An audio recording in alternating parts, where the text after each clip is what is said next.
Every gilded cage is built with walls of comfort. The only question is what you're paying for them.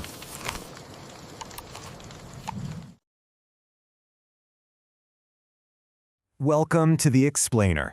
Today we're tackling something really out there. A document so controversial that the people who wrote it supposedly voted to bury it forever. We're talking about the report from Iron Mountain. Okay, so let's just dive right in with this central question, the one that makes this whole thing so wild. It basically asks, what if lasting peace, the one thing we all strive for, is actually bad for us? Like, what if a stable society just can't handle it? All right, so how did this thing even see the light of day? Well, the story goes that back in 1966, a mysterious whistleblower, someone we only know as John Doe, came forward. He said he was part of this super-secret government group, and he believed against everyone else's wishes that we had a right to know what they discovered.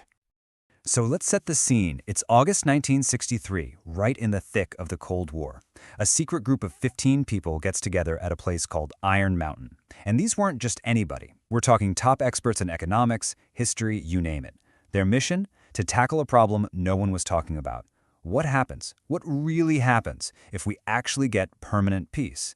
They were told to be brutally honest, to use what they called military-style objectivity, and just follow the data, no matter how uncomfortable the answers were.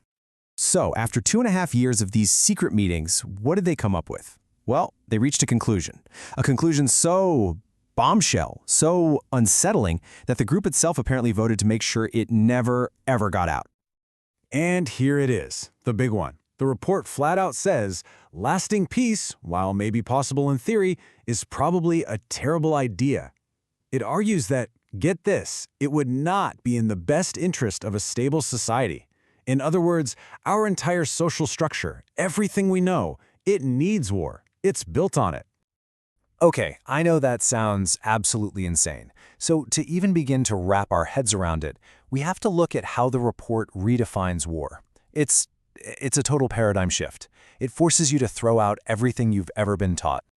So we normally think of war as a tool, right? It's like a hammer that a country uses to achieve a political goal. But this report says, nope, you've got it all backwards. War isn't the hammer. War is the whole workshop. It's the basic social system. And things like politics and economics, they're just the tools inside that system, functioning within the reality of war. So all the reasons we hear for war, defending our borders, protecting national interests, the report says that's just the tip of the iceberg. That's the stuff you see on the surface. The real purpose of war, its true function, is all this stuff happening underneath, these hidden, non-military jobs that literally hold our society together. And without war, those jobs don't get done. Okay, so what are these hidden functions? The report gets really specific and breaks it down into 5 key areas. Let's walk through them, one by one. First up, the economy. The report makes this wild claim that war is the only thing that reliably keeps modern economies stable. Think about it. When you build a tank or a missile, it's incredibly expensive, but it doesn't end up on a shelf at Walmart. It's a form of what the report calls controlled waste. It keeps factories running and people employed without flooding the market with stuff, which, according to them, prevents economic collapse. So, far from being a drain on the economy, the report argues that defense spending is the secret sauce. It's the stimulator of the national metabolism, as they put it. Without that constant, massive spending on things that get blown up or become obsolete, our whole economic system would just grind to a halt. Okay, now let's talk politics. The report is just as ruthless here. It basically says that the whole idea of a nation-state, it's built on the threat of war. Why do we accept a government's authority? Why do we pay taxes? The ultimate reason, they argue, is because there's an external enemy out there, and the government is what protects us from it. Take away that threat, and the government's whole reason for being gets pretty shaky. Then there's the sociological angle. The war system does 2 really important things for society. 1, it gives a place for people who might otherwise cause trouble, restless, antisocial elements. Institutions like the military can channel that energy. And 2, nothing unites a country like a common enemy. That external menace makes us forget our internal differences and rally around the flag. It creates a powerful social glue. And it doesn't stop there. The report touches on a few other key functions. Ecologically, it calls war a really brutal but effective form of population control.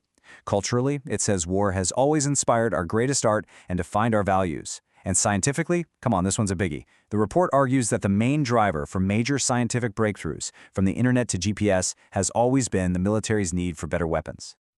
Okay, so if you accept this premise that war is doing all this essential work behind the scenes, then the logical next step is terrifying. If you want peace, you have to find something else to do all those jobs. And this is where the report goes from unsettling to straight-up dystopian. Just look at what they came up with. To replace the economic function of war, they suggested a huge, never-ending space program, something so wasteful and pointless it could absorb infinite money. For the political function, to keep us all united, they said we'd need to invent a threat, maybe a fake alien invasion or a massive world-ending environmental disaster.